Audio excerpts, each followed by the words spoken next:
have a typhoon at the moment, but it's quite a way away from the World Cup. It's this massive cloud down here. Now, you'll notice that it is well away from the southern parts of Japan, where our interest will be focused on Wednesday. Notice, too, that away towards the northern half of Korea, a real massive cloud at this stage, and that's the reason why the Poland-Portugal match is so very wet at the moment.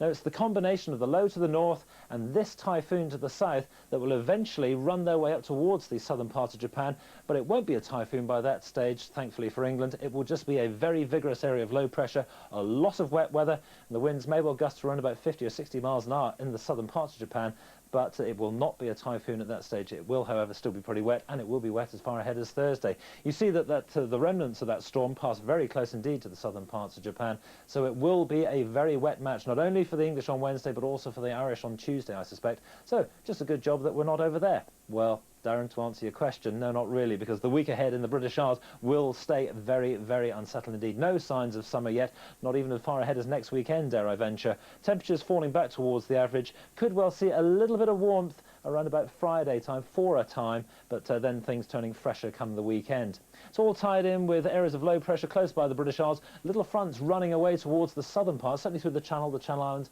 southern counties of England and Wales. They will work their way in towards us. This low pressure feeding in the showers at the moment really doesn't move away until Wednesday or Thursday, and then Thursday and Friday, Saturday, well, here's another area of low pressure keeping things very unsettled right across all of the British Isles. And that's the way it started today. Plenty of showers across western parts. There's the first massive cloud waiting to come into the southwest and the Channel Islands for later on today. And those showers really at their worst across the north of Britain down into Wales as well, and that's the way of it for this afternoon. So take care if you're on the move, because, as I say, some of those showers could be heavy enough for the odd rumble of thunder, and it will make driving conditions very tricky indeed, and it will be a fresh afternoon wherever you are. And as you've seen with George Eakin already, it will be very, very unsettled for the tennis players, not only today, but probably through tomorrow and into the middle of the week as well. The showers retreating back to the west coast overnight. It will be rather cool across the east, where we see those skies breaking. Tuesday, still keep that area of low pressure close by, and on Wednesday, not a great deal of change. Might even see a bit more rain, Darren, by then in the south.